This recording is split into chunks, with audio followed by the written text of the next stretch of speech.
Magandang araw, Misteryoso Movie Recap. Ngayon ay ipapakita ko sa inyo ang isang Japanese action crime movie mula nung taong 2021 na pinamagatang The Fable, The Killer Who Doesn't Kill. Halika at panoorin natin ng mabuti at sana ay matuwa kayo.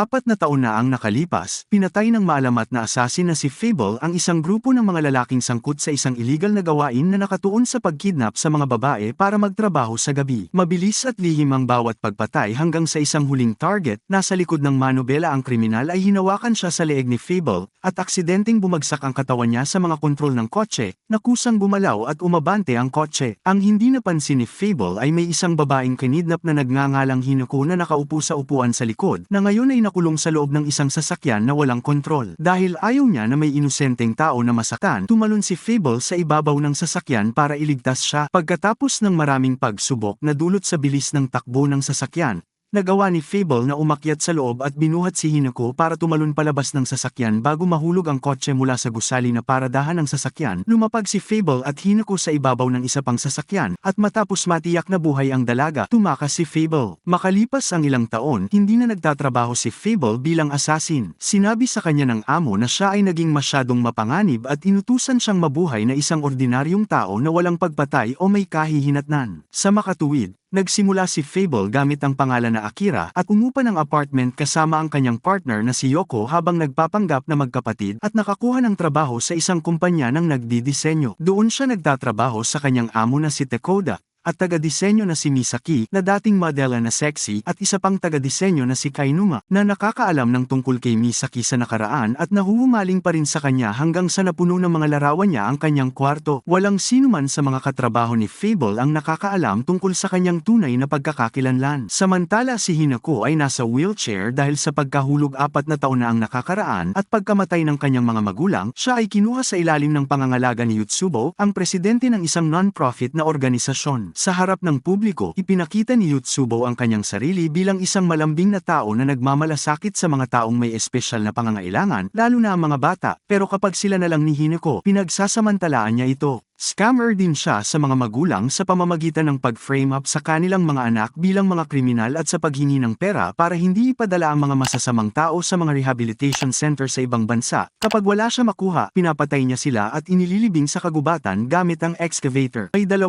tauhan si Yutsubo na nagtatrabaho para sa kanya, ang ekspertong assassin na si Suzuki, at ang scammer na si Isaki, na sa tingin ni Suzuki ay hindi mapagkakatiwalaan ngunit nakikitungo pa rin sa kanya dahil iniisip ni Yutsubo na maaaring mayroon siyang mahalagang impormasyon dahil nagtatrabaho si Isaki sa ahensya nila Fable. Lumalabas na si Yutsubo ang tunay na amo sa likod ng ilegal na gawain na dating kinalaban ni Fable. 4 na taon na ang nakakaraan at ngayon ay gusto niyang maghiganti. Sa hapon, pumunta si Hinako sa park ng malapit sa kanila upang gamitin ang mga monkey bar para sana mag-exercise at magawa niyang makalakad. Nagsimula siya sa mataas na monkey bar na dahilan para bumagsak siya, at ito ay nakita ni Fable habang dumaraan. Sinabi niya kay Hinako na posibleng makalakad muli si Hinako. Kakailanganin lang ng maraming oras at pagsasanay. Pero si Hinako iniisip na siya ay isang lalaking kilabot o masama, kaya nagpasya siyang umalis na lang.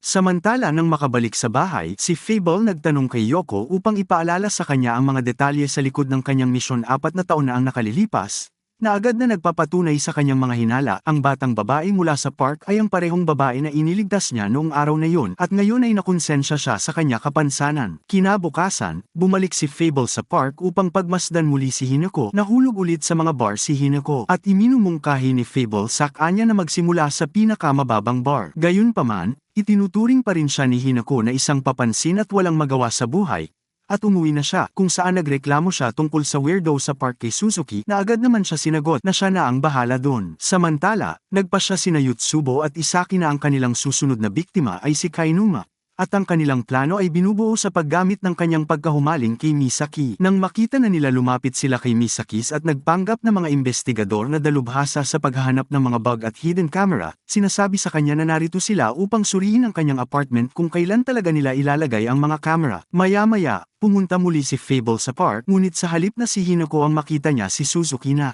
sinaktan si Fable at binalaan siya na hayaan si Hinako. Ang bumalik si Fable sa opisina, binigay ni Takoda ang isang bagong gawain na dapat gawin. Nagdisenyo sila ng ilang flyer para sa isang non-profit na organisasyon at dapat ihatid ni Fable ang huling produkto. Ngayon nagpunta si Fable sa lugar ni Yotsubo at nang makilala siya ni Hinako, inimbitahan ni Yotsubo si Fable na pumasok pagkatapos tiyaking itago ang kanyang computer na naglalaman ng mga nakatagong pag-record ng camera kay Misaki na antig si Yotsubo nang marinig ang pag-aalala ni Fable sa pagtulong kay Hinako na makalakad muli at tumingin at nais makipagkamay para sa pakikipagtulungan sa kanya sa hinaharap habang itinuturing pa rin siya ni Hinako na isang kilabot. Ngunit nung nakita siya kung gaano siya ka-natural magpakita ng nakakahiya, si Hinako ay napatitig ng malagkit sa kanya. Pagkatapos, nakauwi si Fable at sinabi kay Yoko na nakilala niya si Yotsubo na dapat niyang patayin 4 na taon na ang nakakaraan kasama ng iba pa, ngunit biglang kinansela siya ni boss sa huling minuto. Iniisip niya kung dapat ba niya itong patayin ngayon, ngunit pinaalalahanan siya ni Yoko na hindi na nila dapat ginagawa yon. Kinabukasan, bumalik si Hinako sa park at sinubukan ang pinakamababang bar tulad ng sinabi ni Fable sa kanya. Ito ay nakatulong sa kanya na tumayo nang hindi bumabagsak. Siya ay hindi makapaniwala, labis ang tuwa sa sariling, ngunit medyo nalungkot agad dahil wala si Fable para makita siya. Napaisip na lang siya, si Fable ay talagang nagtatago lang sa likod ng isang puno para hindi niya makita ang kilabot. Samantala si Yotsubo nagpapanggap na isang detective habang si Isaki ay gumaganap bilang ahente ni Misaki upang isagawa ang susunod na bahagi ng kanilang plano. Walang kamalay-malay na si Hinako ay bumalik mula sa park at nakikinig sa may pinto. Inimbitahan nila si Kainuma at ang kanyang ina upang akusahan ng lalaki na nag-install ng mga kamera sa apartment ni Misaki na ipinakita ang mga recording na kanilang ginawa bilang patunay. Itinanggi ni Kainuma ang lahat, ngunit kilala siya ng kanyang ina at naniniwala ito, kaya handa siyang magbayad ng pera upang ayusin ang paraan na walang iskandalo sa korte. Kinagabihan, gumamit si Kainuma ng kutsilyo para sirain ang mga larawan ni Misaki, nanunumpa ng maghihiganti dahil sa tingin niya ay na-frame up lang siya. Kinabukasan sa opisina, si Kainuma hindi niya mapigilan ang kanyang sarili na mawalan ng kontrol. Nilapitan niya si Misaki at plano atakihin,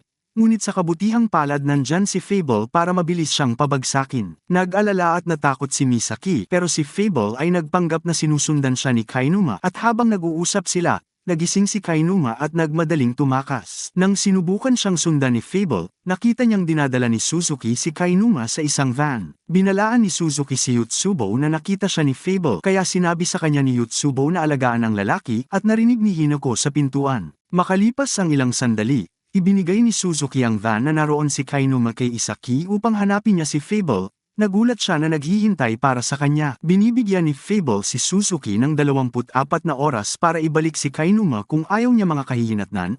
Pagkatapos ay umalis siya. Iniwan si Suzuki na nagtataka kung sino talaga ang taong ito. Pagkatapos, tinawagan ni Suzuki si Isaki para pilitin si Kainuma na ibigay sa kanya ang address ni Fable. Matapos yon, pinahinto ni Isaki ang van upang magbawas lang sandali na nagbigay rin kay Kainuma ng pagkakataong makatakas. Nang bumalik si Isaki sa van, nagulat siya nang makitang nawawala ang kanyang bihag at pinaandar na niya ang sasakyan para hanapin siya. Ngunit ito ay napansin na si Kainuma ay nasa likod ng van at ngayon ay nasagasaan siya ni Isaki na agad siyang namatay. Samantala si Suzuki ay pumunta sa apartment ni Fable na iniisip niya bilang isang lihim na ahensya. Sa wakas ay nalaman niya kung sino talaga ito. Napagtanto kung sino ba talaga si Akira. Nang makapasok siya sa loob ay sinubukan niyang bantaan si Yoko na kumpirmahin ang kanyang hinala. Kaya kinuha ng mabilis ang kanyang baril, na kinagulat ni Suzuki at pinatulog ni Yoko gamit ang kanyang binti bago masunog ang niluluto niya. Pag-uwi ni Fable sa gabi, nakita niyang nakatali si Suzuki sa isang upuan at kinuha ang pagkakataon na tawagan niya si Isaki para palayain si Kainuma. Matapos marinig na patay na si Kainuma, pinakawalan ni Fable si Suzuki, na lubhang dumurog sa pagkalalaki ni Suzuki. Matapos nun pinatay niya si Isaki bilang parusa sa kanyang pagkakamali. Pumunta si Suzuki kay Yotsubo para sabihin sa kanya na natagpuan niya ang maalamat na assassin. Nag-isip si Suzuki na tila hindi naiisip ni Yotsubo na maaaring harapin ulit si Fable at kailangan ng magandang dahilan para atakihin siya muli. Kaya ipinaliwanag ni Yotsubo na ang lalaki na nagmamaneho kay Hinako nung mga 4 na taon na ang nakalilipas ay ang kapatid niya at ang kanyang kamatayan ay nagmumulto sa kanya mula pa noon. Ang lahat ng ito ay kasi kasinungalingan upang gawing mas nakakalungkot ang kanyang nakaraan at pinaniwalaan ito ni Suzuki, na nangangako tutulungan si Yotsubo na patayin si Fable, ngunit mangyayari yun kung may maayos na plano. Muli, ang lahat ng ito ay narinig ni Hinako mula sa kwarto niya. Kinabukasan, bumalik si Hinako sa park upang patuloy na magsanay sa bar at nang muli siyang bumagsak, nilapitan siya ni Fable para tulungan siya at imasahe ang kanyang mga binti. Nagsisimula si Hinako sa pag-iisip kung anong uri ng buhay ang mayroon siya nang biglang may isang putok na narinig at si Fable ay namatay. Pero nagising si Hinako at napagtanto na panaginip lang ang lahat. Sa hapunan, sinabi ni Hinako kay Yotsubo na alam niya na gusto niyang saktan si Fable at hiniling sa kanya na huwag gawin ito dahil si Fable ay isang kaibigan na nagbigay sa kanya ng kumpiyansa sa sarili. Para magbago ang isip ni Hinako, sinabi ni Yotsubo kay Hinako na si Fable ang assassin na pumatay sa lalaking nasa sasakyan 4 na taon na ang enkararaan at pati na rin sa magulang ni Hinako. Sinabi niya ang pamamaraang ginamit ng killer upang patunayan nag-research pa siya ng mabuti kay Fable. Kinaumagahan, humingi ng baril si Hinako, at binigyan siya ni Yotsubo ng isang walang bala. Nangako siya na bibigyan siya ng bala kapag nasanay na siya sa paggamit. Pagkatapos, tinawagan ni Yotsubo si Fable at sinabing pumunta siya sa kanyang opisina sa loob ng 1 oras upang pag-usapan ng kinabukasan ni Hinako. Tinanggap at binabaliwala ni Fable ang babala ni Yoko na huwag nang tumuloy dahil isang patibong lang yon. Alam na niya yon, ngunit kailangan pa rin niyang harapin ang kanyang pagkakasala, kaya sumama na lang din si Yoko para may backup siya. Pagkarating ni Fable sa lugar ni Yotsubo, agad niyang nasabi na may granada na naghihintay sa kanya sa likod ng pinto, kaya tumalon siya sa kabilang balcony at sumabog ang apartment ni Yotsubo.